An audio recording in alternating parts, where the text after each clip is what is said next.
Ionic equilibrium in solution क्या होती है और इसको इस्तेमाल करके आप स्ट्रॉन्ग और वीक इलेक्ट्रोलाइट्स और डिग्री ऑफ डिसोसिएशन जैसे कॉन्सेप्ट्स को कैसे डिफाइन करते हो। नमस्ते, मेरा नाम मनदीप दलाल है और इस लेक्चर में हम इन्हीं प्रश्नों के उत्तर खोजने की कोशिश करेंगे।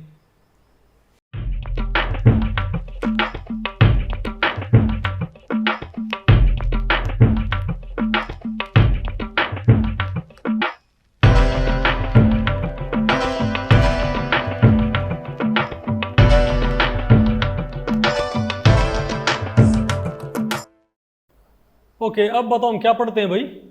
आयनिक इक्विलिब्रियम इन सॉल्यूशन, और इसमें अपने क्या पढ़ना पड़ेगा, degree of dissociation in strong and weak electrolyte. अब भाई आप कहोगे कि ये क्या बकवास है, तो पहले आपको ये पता होना चाहिए कि भाई देखो, आप कहोगे कि हमने फिजिकल इक्विलिब्रियम पढ़ ली और हमने केमिकल इक्विलिब्रियम भी पढ़ ली है ना।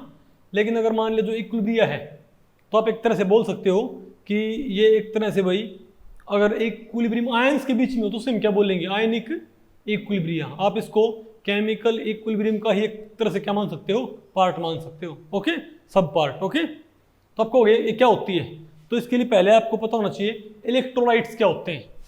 ओके, तो इलेक्ट्रोलाइट्स क्या होते हैं, कई सबस्टेंस ऐसे होते हैं जिनको अगर आप पानी में मिला दोगे ना, किसमें बेटा, कई सबस्टेंस ऐसे हैं जिनको आपने पानी में मिला दिया ना, तो उनमें से बिजली गुजर सकती है, या फिर भाई वो मोल्टन स्टेट में हो, मतलब या तो हमारे पास क्या हो, वो पिघली हुई स्टेट में, मोल्टन स्टेट में, या वो सॉल्यूशन फेज में हो और उनमें से इलेक्ट्रिसिटी गुजर जाए, तो उनको हम क्या बोलते हैं, इलेक्ट्रोलाइट्स। और जिनमें से ना गुजरे उनको हम क्या बोलते हैं, नॉन इलेक्ट्रोलाइट्स। ठीक है बात। तो इनको दो कैटेगरीज में डिवाइड किया जाता है। तो जो इलेक्ट्रोलाइट्स होते हैं ना, उनको फिर हम फर्दर दो, तो मोस्टली सब्सटेंसेस को आप इलेक्ट्रोलाइट और नॉन इलेक्ट्रोलाइट्स में बांट सकते हो। ओके, लेकिन मैंने फिर क्या बोला था कि आप इनको फिर फर्दर क्या करोगे, इलेक्ट्रोलाइट्स को दो कैटेगरीज में आप इनको फर्दर डिवाइड करते हो। और वो दो कैटेगरीज बताओ कौन कौन सी हैं, कौन सी बेटा। एक तो होते हैं स्ट्रॉन्ग इलेक्ट्रोलाइट, क्या होते हैं हमारे पास, वीक इलेक्ट्रोलाइट्स। नहीं होता आपको पहले पड़ी, आप कहोगे कि भाई स्ट्रॉन्ग इलेक्ट्रोलाइट्स के, ऐसा कैसे होता पता आपको, जो इलेक्ट्रोलाइट्स होते हैं वो मोल्टन स्टेट में या सॉल्यूशन फेज में वो इलेक्ट्रिसिटी कैसे कंडक्ट कर पाते हैं। फॉर एग्जांपल आप एक काम करो, नमक लेके NaCl इसको पानी में मिला दो, तो नमक को पानी में मिलाने पर इसमें से बिजली गुजर जाएगी। या आप नमक को मेल्ट कर दो तो इसकी मोल्टन स्टेट में से बिजली पास हो जाएगी। तो आपके दिमाग में सवाल नहीं आएगा कि ऐसा क्या होता है, नमक को मेल्ट करने पर किसमें से बिजली गुजरने लग जाती है। तो होता क्या है, वास्तव में जो नमक आप जब पानी मिलाओगे ना, तो इसमें Na आयन क्या हो जाती है, अलग, और Cl आयन क्या हो जाएगी, अलग हो जाएगी। तो दोनों क्या है, अलग अलग। अब करंट क्या होता है, करंट आप थोड़ा पढ़ो, करंट बनता है चार्ज पार्टिकल के फ्लो करने से। ठीक है, तो अगर ये Na आयन और सोडियम आयन और क्लोराइड आयन अलग अलग होगी तो ये फ्लो नहीं करेगी। जब आप बैटरी के नेगेटिव पॉजिटिव लगाओगे तो सोडियम आयन कहाँ भाग लेंगी, नेगेटिव प्लेट की तरफ, और क्लोराइड आयन कहाँ भाग लेंगी, पॉजिटिव प्लेट की तरफ, और इससे क्या होगा, करंट फ्लो करने लग जाएगा। ठीक है बात। तो कई तो ऐसे होते हैं, तो कई तो अब मैं आपको बताऊं, तो इलेक्ट्रोलाइट्स, अब समझे, इलेक्ट्रोलाइट्स इलेक्ट्रिसिटी क्यों गुजरने देते हैं, क्योंकि वो पानी में मिलके क्या प्रोड्यूस करते हैं, आयंस। समझे बात। तो कई तो इलेक्ट्रोलाइट्स ऐसे होते हैं जो पानी में मिलके पूरी तरह टूट जाएं, क्या पूरी तरह टूट जाएं, तो उनको पता हम क्या बोलते हैं, स्ट्रॉन्ग इलेक्ट्रोलाइट्स। क्या, जैसे मैं आपको बताऊं भाई, और ये कौन होते हैं पता आपको, जैसे हमारे पास क्या, स्ट्रॉन्ग बेस, जैसे हमारे पास HCl एसिड है, या हमारे पास क्या, NaOH हो, HCl हो, या NaCl हो। तो जितने भी आपके पास क्या होते हैं, इनको बोलते हैं ये क्या, हमारे स्ट्रॉन्ग इलेक्ट्रोलाइट्स। तो जो इलेक्ट्रोलाइट अगर कोई एसिड कैसे बिहेव करता है, एज इलेक्ट्रोलाइट, और पानी में जाके पूरी तरह टूट जाए, तो उसको हम क्या बोलेंगे, स्ट्रॉन्ग इलेक्ट्रोलाइट। और अगर कोई इलेक्ट्रोलाइट बताओ कोई बेस कैसे बिहेव करता है, अगर कोई बेस कैसे बिहेव करता है एज इलेक्ट्रोलाइट, और वो पानी में जाके पूरी तरह से टूट जाए, तो उसको हम बताओ क्या बोलेंगे, बोलो वो क्या होगा, स्ट्रॉन्ग इलेक्ट्रोलाइट। तो स्ट्रॉन्ग इलेक्ट्रोलाइट इधर कौन एक्ट करते हैं, HCl type acid, NaOH type base, और जितने भी सॉल्ट होते हैं, क्या, सॉल्ट। यानी कि हमारे पास सॉल्ट, जो सॉल्ट होते हैं ना, इसमें सॉल्ट में क्या होता है, एक कैटायन और एक क्या होती है, एनायन, और एक क्या होते हैं कुछ बेस, और एक क्या होते हैं कुछ एसिड्स। ये पानी में जाके पूरी तरह टूट जाएंगे। यानी अगर आपने 1 मोल क्या लिया, HCl, तो पानी में जाके 1 मोल का 1 मोल टूट जाएगा, तो क्या बोलेंगे इसको, स्ट्रॉन्ग इलेक्ट्रोलाइट। आगे आपको ये, लेकिन कई एसिड ऐसे होते हैं जो इलेक्ट्रोलाइट की तरह बिहेव तो करते हैं, मतलब अपने में से इलेक्ट्रिसिटी को गुजरने तो देंगे, उसमें कोई दिक्कत नहीं है, लेकिन वो कम गुजरने देंगे। इसकी वजह क्या है कि वो पानी में जब मिलाते हैं तो पूरी तरह टूट नहीं पाते। वो कैसे टूटते हैं बताओ, वो टूटते हैं पार्टली। कैसे टूटते हैं वो, पार्टली। मान लिया जैसे आपका एसिटिक एसिड है, क्या आपका CH3COOH है, देखो ये भी एक एसिड होता है और ये भी क्या होता है, एक एसिड। लेकिन HCl तो क्या करता है, हाइड्रोक्लोरिक एसिड, तो 1 मोल लिया ना तो पानी में 1 मोल का 1 मोल टूट जाएगा। 1 मोल क्या बन जाएंगे, प्रोटॉन, और 1 मोल क्या बन जाएंगे, क्लोराइड आयन। लेकिन जो ये हमारा है ना, ये आपने 1 मोल पानी मिला दिया तो 0.01 मोल भी मुश्किल से टूटेगा। क्या, 0.01 मोल। इसका मतलब क्या है, ये बहुत कम टूटता है ना, तो ये कम टूटेगा तो ऑटोमेटिकली ये इलेक्ट्रिसिटी भी कम कंडक्ट करेगा, क्योंकि इलेक्ट्रिसिटी कौन करता है, कंडक्ट।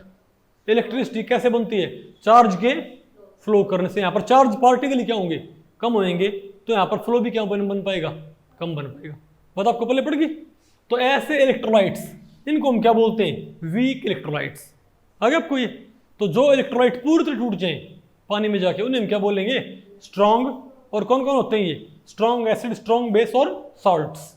और एक क्या होते हैं हमारे पास, वीक इलेक्ट्रोलाइट्स। ये बताओ कौन से होंगे, जो पानी में जाके थोड़ा टूटे, वो क्या होंगे हमारे पास। और इनमें कौन कौन आता है आपका, वीक एसिड, वीक बेस। क्या, वीक एसिड और वीक बेस, मतलब जो बेस वीक इलेक्ट्रोलाइट कितने बिहेव करें, उन्हें हम क्या बोलेंगे, वीक बेस। और जो इलेक्ट्रोलाइट कैसे बिहेव करें, सॉरी, जो एसिड वीक इलेक्ट्रोलाइट बिहेव करे, वो वीक बेस कहलाएगा, जो वीक एसिड कहलाएगा। और जो बेस वीक बेस की तरफ बिहेव करे, वो क्या कहलाएगा। थोड़ा बहुत आप पढ़ रखा ना भी, एसिड और बेस क्या होते हैं, एसिड खट्टे होते हैं, बेस कड़वे होते हैं। ये तो पढ़ रखा होगा छोटी क्लासेस में। ओके, मिटा दे इसको। तो भाई अच्छा, एक यहाँ पर मैं आपको बताऊं भाई, एक बात आपको यहाँ पर और भी देखनी पड़ेगी। एक होता है यहाँ पर डिग्री ऑफ आयोनाइजेशन। क्या होता है यहाँ पर, आप इसको डिग्री ऑफ आयोनाइजेशन बोलो, या आप इसको अच्छा कहोगे। फिर इसका इक्विलिब्रियम से क्या मतलब है, क्या इक्विलिब्रियम से इसका बताओ क्या मतलब है। फॉर एग्जांपल, अगर आपने एसिटिक एसिड मिला दिया पानी में, क्या मिला दिया आपने, तो आपने CH3COOH लिया और इसमें आपने मिला दिया पानी, तो पता क्या हो जाएगा, ये प्रोटॉन बताओ, ये अपना प्रोटॉन छोड़ देगा, इसे कौन ले लेगा बताओ भाई, H2O।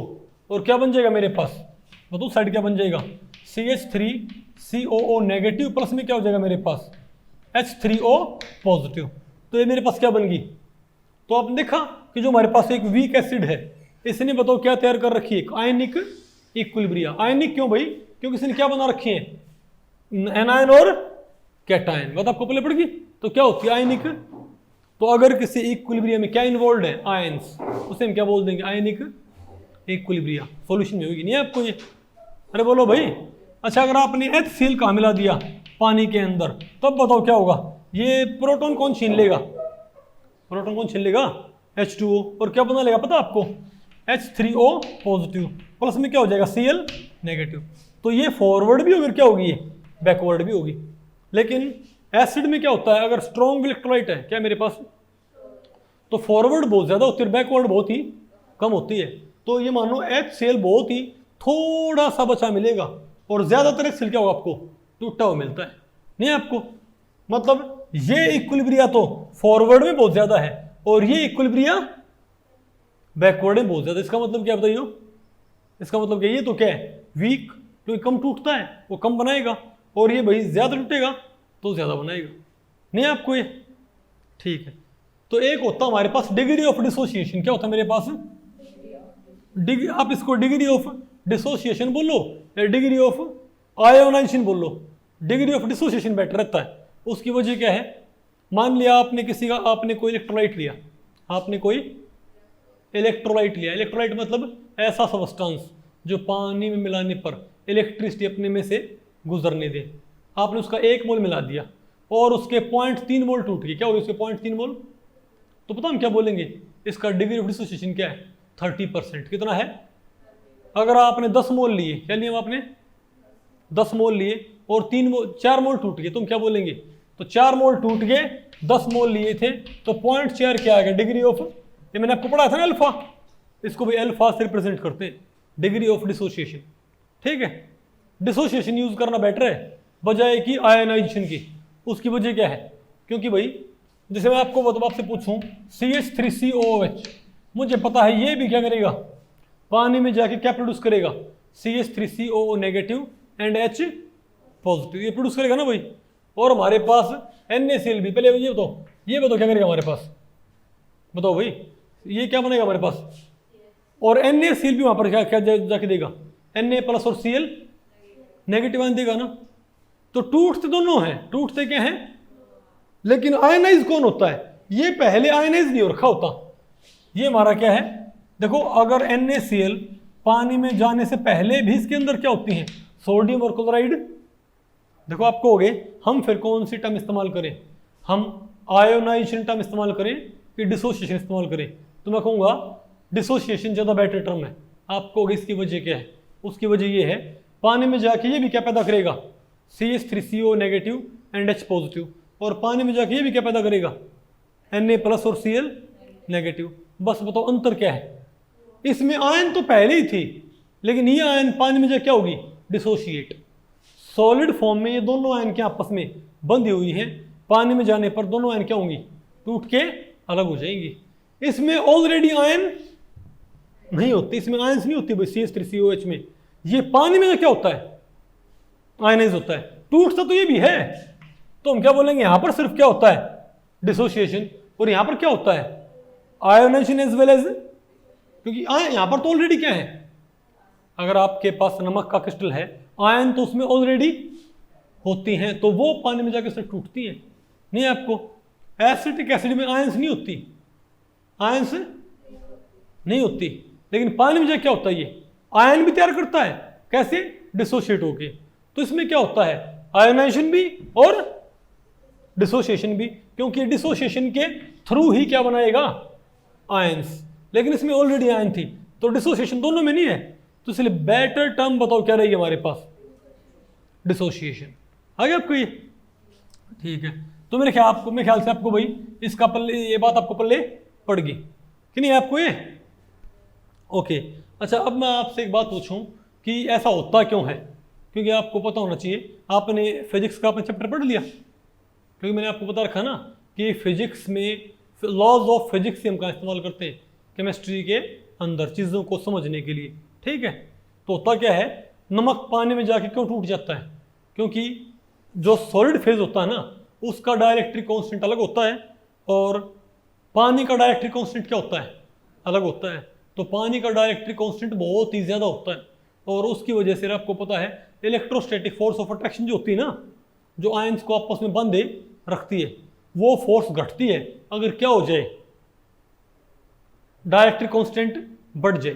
तो पानी में आप जाओगे तो डायरेक्ट्रिक कांस्टेंट बहुत बढ़ जाएगा, तो फोर्स ऑफ अट्रैक्शन क्या हो जाएगी? आयंस में बीच में बहुत कमज़ोर हो जाएगी और उनको होल्ड नहीं कर पाएगी, और आयंस वहाँ पर जो क्या होगी?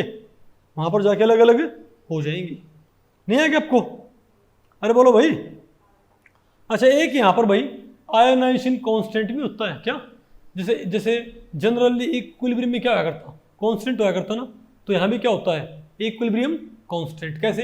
अगर मेरे पास ये है AB, और ये बताओ क्या होगा? अपने पानी मिला दिया, आपने इसको पानी में मिला दिया, तो मेरे पास क्या हो गया? A प्लस आयन बन गई और plus B negative aqueous ion बन गई। तो बताओ इसके लिए आप डिसोसिएशन कांस्टेंट या आयोनाइजेशन कांस्टेंट आप इसके लिए बताओ कैसे लिखोगे? AB प्लस पानी, AB प्लस पानी, आपने क्या बना दिया? एक्वस A और एक्वस B। एक्वस का मतलब क्या है? कि पानी में जा रखा भी है। नहीं आपको?